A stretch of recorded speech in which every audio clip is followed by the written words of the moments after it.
Welcome again you all to Angrezi Path. आप सभी का चैनल अंग्रेजी पथ में स्वागत है।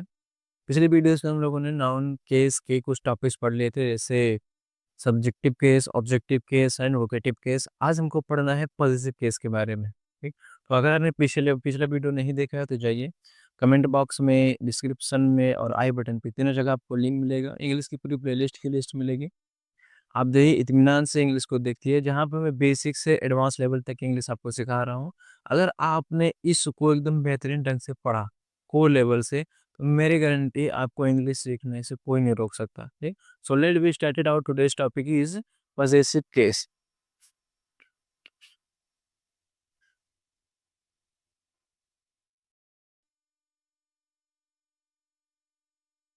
पजेसिव केस, दिमाग लगाओ। पजेसिव केस होता है क्या, इसको समझते हैं पहले। सपोज दैट मैं कहता हूँ ये मार्कर मेरा है, मगर मैं बोल रहा हूँ ये मार्कर मेरा है, तो इस पे अधिकार जताने के लिए क्या आ रहा है? मेरा। ठीक, दिस मार्कर इज माइन। अगर मैं बोल दूं ये माइक, ये माइक जो है मेरा है, मेरा पैर कुर्सी के हैं, तो इस पे अधिकार किसका आ रहा है? कुर्सी का। पिता मेरे हैं, तो पिता पे अधिकार किसका जा रहा है? मेरा है। परिवार मेरा है, तो अधिकार किसका आ रहा है? पूरे परिवार का मेरे ऊपर और मेरे पूरे परिवार के ऊपर, ये परिवार मेरा है। जब किसी चीज के ऊपर अधिकार जताते हैं कि इनडायरेक्टली वो निर्जीव हो या सजीव हो, तो उसी को कहा जाता है पोजेशन। और पोजेशन को जब इंग्लिश भाषा में पढ़ते हैं उसको कहते हैं पॉजेसिव केस। इट मीन्स अगर हमको पोजेशन पढ़ना है इन इंग्लिश, तो हमें पॉजेसिव केस पढ़ना होगा। है समझ में? देखो, पॉजेसिव केस होता क्या है।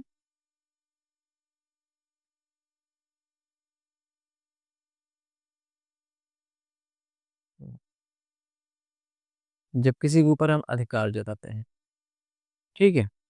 अगर इसकी डिफिनेशन की बात की जाए, तो व्हेन अ नाउन और अ प्रोनाउन, जब एक नाउन या जब या कोई pronoun is use to show position, show position या ऑनरशिप। ठीक, मतलब पोजीशन दिखाए या ऑनरशिप दिखाए किसी भी सेंटेंस में, in a sentence, in a sentence is called possessive case. मतलब अगर कोई नाउन या कोई प्रोनाउन किसी भी सेंटेंस में, यदि कोई नाउन या कोई प्रोनाउन किसी भी सेंटेंस में अधिकार दिखा रहा है, ऑनरशिप बता रहा है, तो वह पॉजेसिव केस के अंदर आता है। ठीक है, मतलब पॉजेसिव की हिंदी केस निकाल दे, इसका मीनिंग केस होता है, ये समझो। इसमें एक वर्ड आपको दिख रहा है, पहले यहाँ पे लिखता हूँ मैं। पॉजेसिव केस, इसमें ये देखोगे, पजेस, एक छोटा सा वर्ड दिख रहा है, मीनिंग के फॉर्म में लिखा है आपका पजेस। पजेस, इसका मतलब होता है अधिकार में रखना, अधिकार में रखना, ये पजेस हो जाता है। अगर मैं इसी के साथ में आई ओ एन लगा दो, पजेशन, ऐसा समझे, पजेस मतलब हो गया अधिकार में रखना। और अगर मैं इसी के साथ में आई ओ एन लगा दूं, तो ये हो जाता है अधिकार। ये नाउन है। किसी भी वर्ड के साथ में अगर आई ओ एन यूज करते हैं, अगर किसी भी वर्ड के साथ कोई भी वर्ड हमारा दिया है, आई ओ एन यूज किया जा रहा है, तो हमारा नाउन कहलाता है। आई भी ई होता है तो हमारा एडजेक्टिव बन जाता है। ऐसा समझ। और एल वाई लगाते हैं, हमारा एडवर्ब बन जाता है। मतलब बहुत सारे हैं, आगे बताता रहूंगा। अभी तो 9 ही चल रहा है। अभी एक लगभग 27 वीडियो अपने चैनल पे हो गए हैं। अभी तो मोटा मोटा 3 से 4 वीडियो और आएंगी, लगभग 30 वीडियो हमारा पूरा नाउन क्लियर हो जाएगा। ठीक है, क्योंकि पोजेशन। अब अगर इसी पोजेस के साथ में मैं आई भी ई लिख दो, देखो,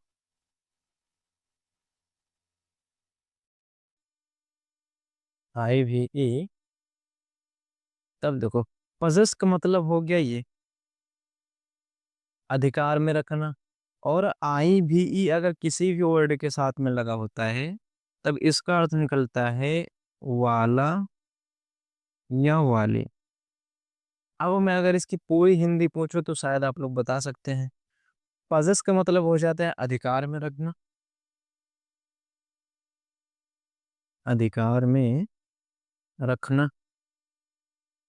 अब तो आई भी का मतलब हो गया वाला है वाली, तो मैं अगर इसके शुद्ध देने की बात करूँ तो अधिकार में रखने वाला या वाले, ऐसी संज्ञा जो किसी वस्तु या व्यक्ति स्थान को अधिकार में रखे या अधिकार जताए, तब उसको कहा जाता है पजेसिव केस। ठीक, आई थिंक हिंदी इसकी जो आपको क्लियर हो गई होगी, इसकी मीनिंग क्या होती है। ठीक है, पॉसेसिव का मतलब क्या हो गया, अधिकार में रखने वाला या वाली। अच्छा, एक वर्ड में बोली जाए, एक वर्ड में मैंने कल आपको मीनिंग बताई थी, उस कमेंट बॉक्स में पिन करो जरा, मतलब कमेंट बॉक्स में कमेंट करो, देखते हैं किसको किसको पता है, किसको किसको नहीं पता है।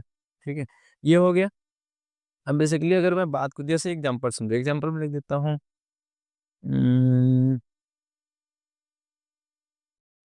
Shirts button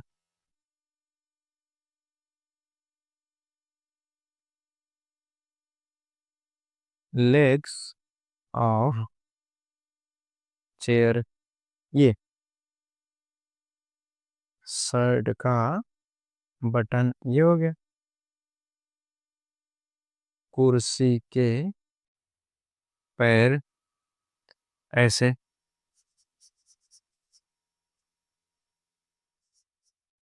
Ramesh father, Ramesh के पिता,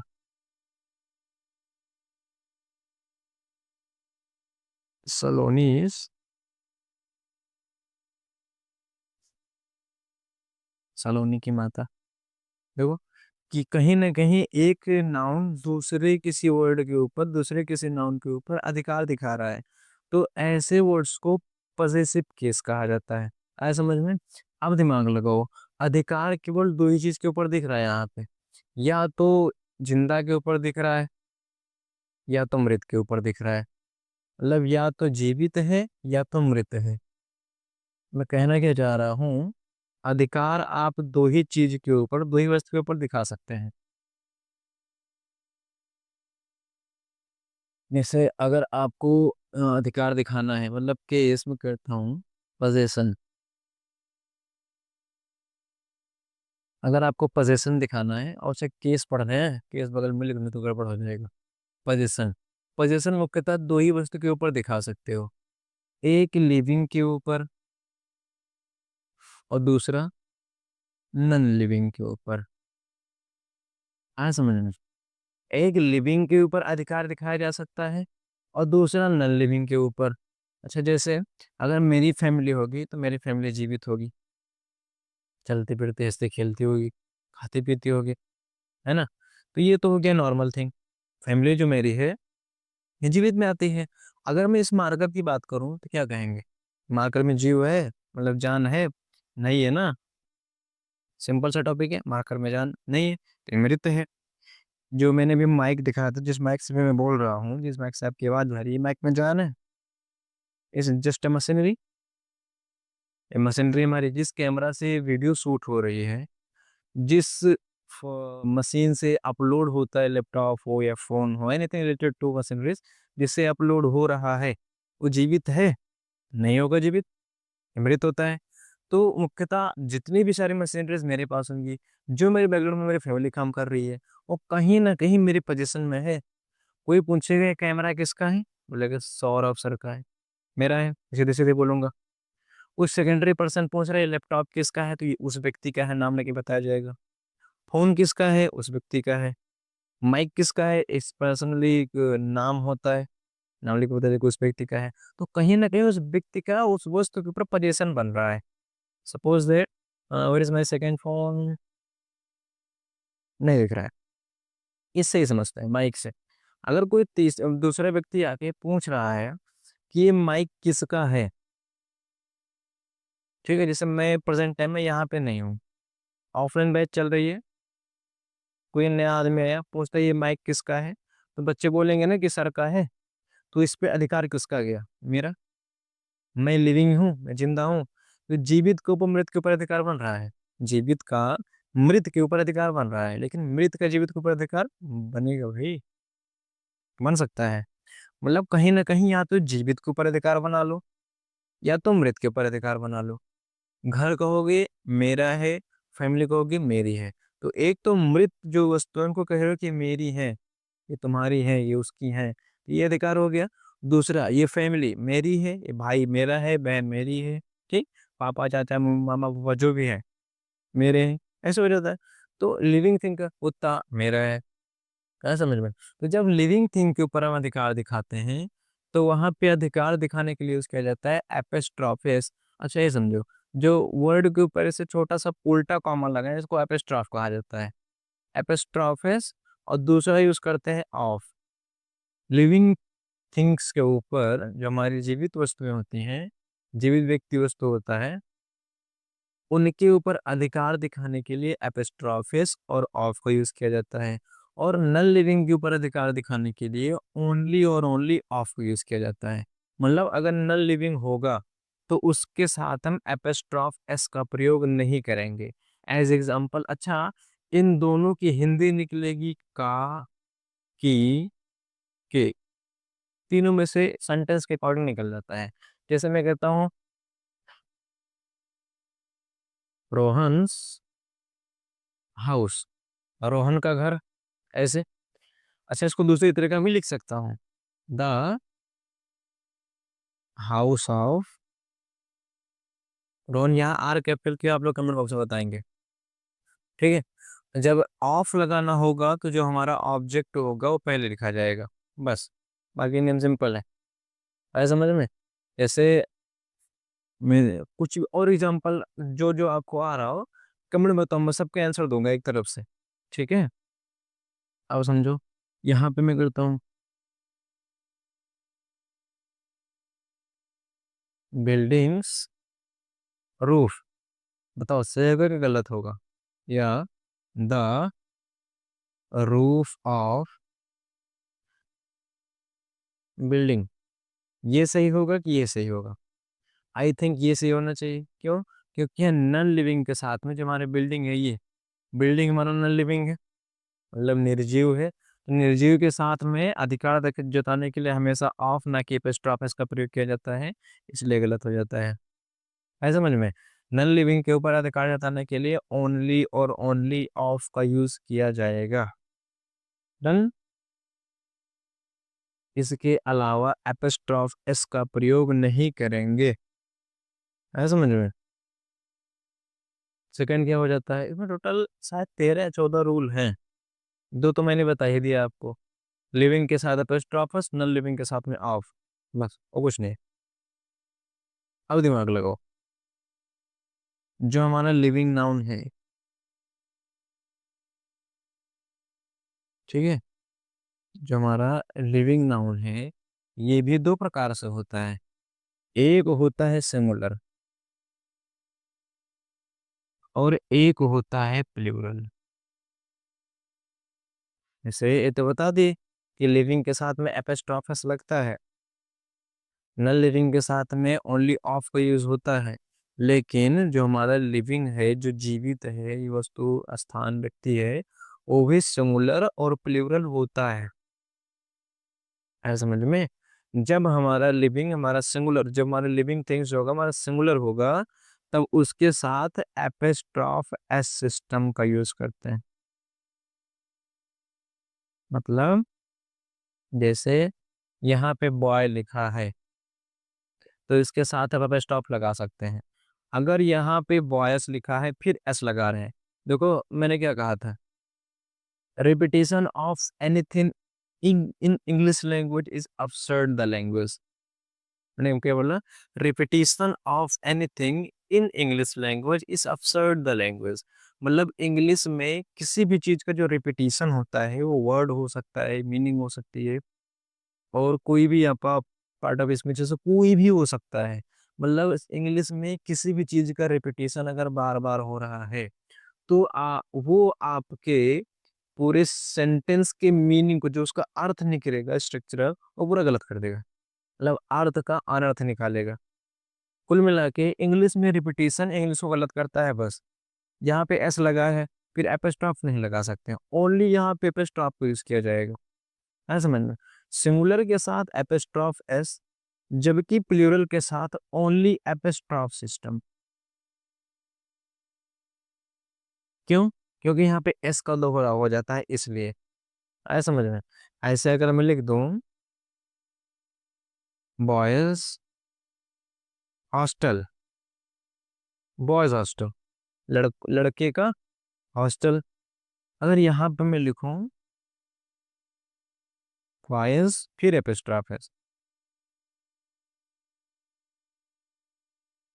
लड़कों का, अब देखो एक यस यहाँ पे है एक यस यहाँ पे है तो बॉयसेस हो जाएगा। ये तो बॉयस हो गया, बॉयजेस पढ़ने में अच्छा तो खुद नहीं लग रहा है, तो ये सही कहाँ से हो जाएगा? ठीक। मेनली याद रखो प्लूरल के साथ में एपिस्ट्रॉफ इसका प्रयोग न करके ओनली एपिस्ट्रॉफ को यूज किया जाता है जस्ट। अगर बड़ा दिमाग मत लगाओ उसमें। ऐसा समझ में? जैसे यहाँ पर मैं लिख दो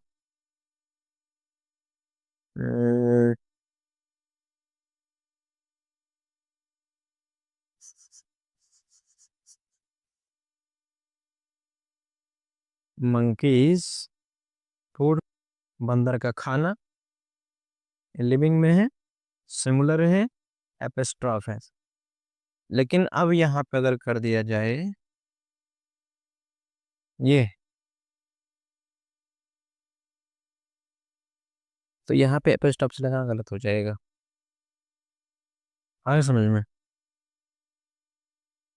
ओनली यहाँ पे एपिस्ट्रॉफ लगेगा। मंकीज फूड, ये होता है रोड। ठीक। ये तो बेसिक इसका है समझ में?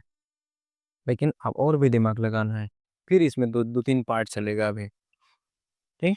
जैसे मैंने क्या कहा, सिंगुलर होगा लिविंग में तो एपिस्ट्रॉफस लगाना चलेगा, प्लूरल होगा एपिस्ट्रॉफ में, लिविंग हो कुछ भी नहीं चलेगा, प्लूरल होगा अगर लिविंग में है तो ओनली एपिस्ट्रॉफ ना कि एपिस्ट्रॉफ एस, और लिविंग में है तो ऑफ तो आगे लगा ही सकते हो। अच्छा ऑफ की बात की जाए तो इसमें भी लगा सकते हो, इसमें दोनों में ऑफ चल जाएगा, सिर्फ एपिस्ट्रॉफ एस की बात हो रही है।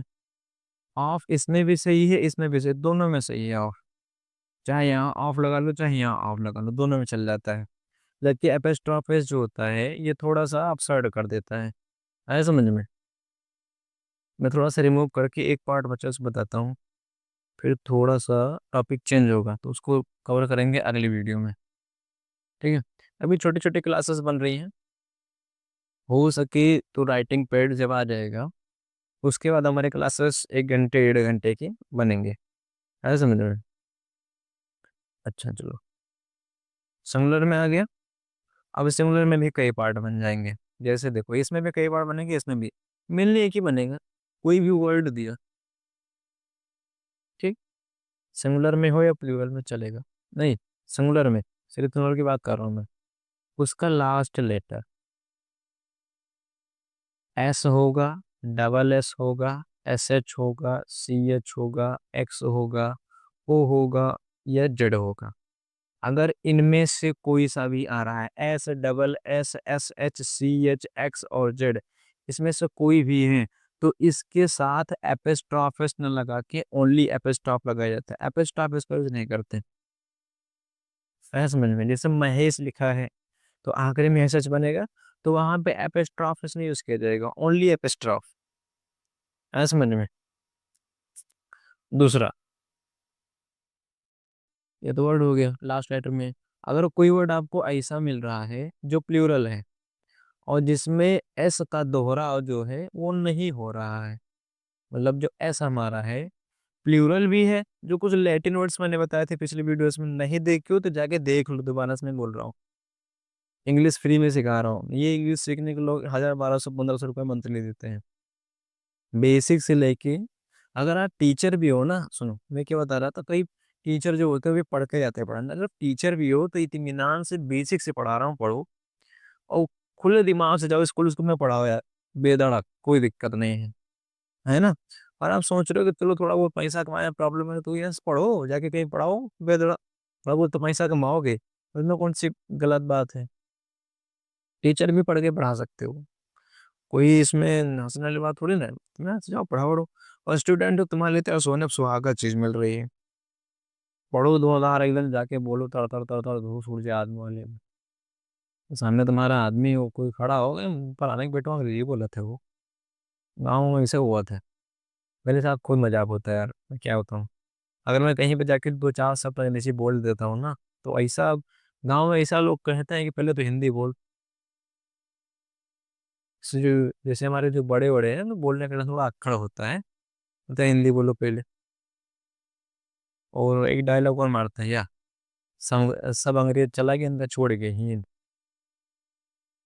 तो ऐसा नहीं है, देखो गाँव में की बात अलग है। शहर जब निकलोगे आउट ऑफ विलेज, तो वहाँ पे इंग्लिश नॉर्मल हो जाती है। और गलती से आप दूसरे सिटी चले गए, सपोज दैट आप उत्तर भारत में हैं और दक्षिण भारत में गए, तो आपको तो वहाँ के अंग्रेज मतलब भाषा आने वाली है नहीं। तब वहाँ पे एक ही लैंग्वेज आपको काम देगी, अंग्रेजी। ये मैंने पर्सनली फील किया है। अच्छा, वहाँ के लोग जैसे वेस्ट बंगाल बंगाल का हो गया, पश्चिम बंगाल का उधर साइड का हो गया, या कोई दक्षिण भारत का तमिलनाडु हो गया, केरला का उधर का नीचे एक साइड आ गया। ठीक, यहाँ अगर कपड़े वपड़े बेचने आता है तो अजीब तरह की आवाज निकालता है। जोको पोको कहीं के मतलब उनकी भाषा अलग टाइप की होती है। ये मेरे साथ भी घटना हुई। एक गांव में बेचने आया साड़ी वाला, मतलब एक साड़ी बेच रहा था, नॉर्मल लेडीज को वो कपड़े थे, बेच रहा था। अब गांव में कोई समझ नहीं पा रहा है कि क्या बोल रहा है, वो अपनी भाषा बोल रहे थे।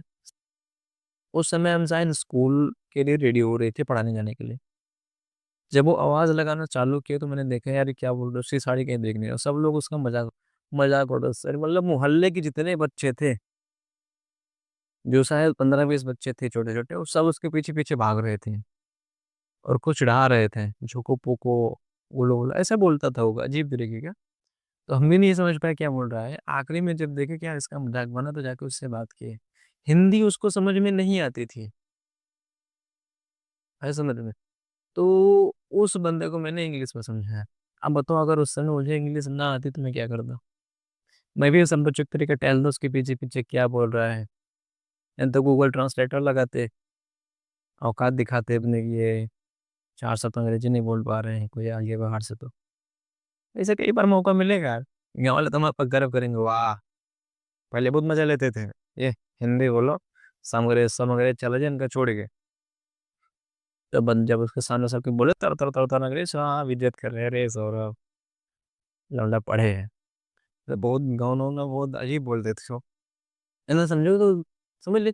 जैसे एग्जांपल, हाँ अगर कोई शब्द प्लूरल है, ठीक है, प्लूरल है और उसमें एस नहीं लगा है, प्लूरल है भी और एस भी नहीं लगा है, तब उसके साथ आप एपिस्ट्रॉफ एस का यूज कर सकते हैं। जैसे मैंने कहा मेन, अब बताओ प्लूरल है ना, सिंगुलर तो मैन होता है, MAN, ये मैन है मतलब आदमियों हो जाएगा।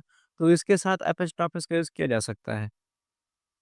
ऐसे टीथ, टीथ पेस्ट, दांतों का पेस्ट, ऐसा समझ, प्लूरल है, वुमेन्स, मैन वार कर देते हैं। थोड़ा सा वुमेन्स,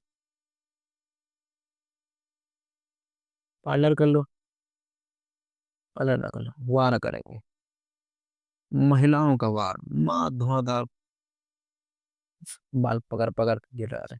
ठीक, इतना समझ गए। अगर प्लूरल होगा, एस नहीं लगा है, तो उसमें एपिस्ट्रॉफ को यूज किया जा सकता है।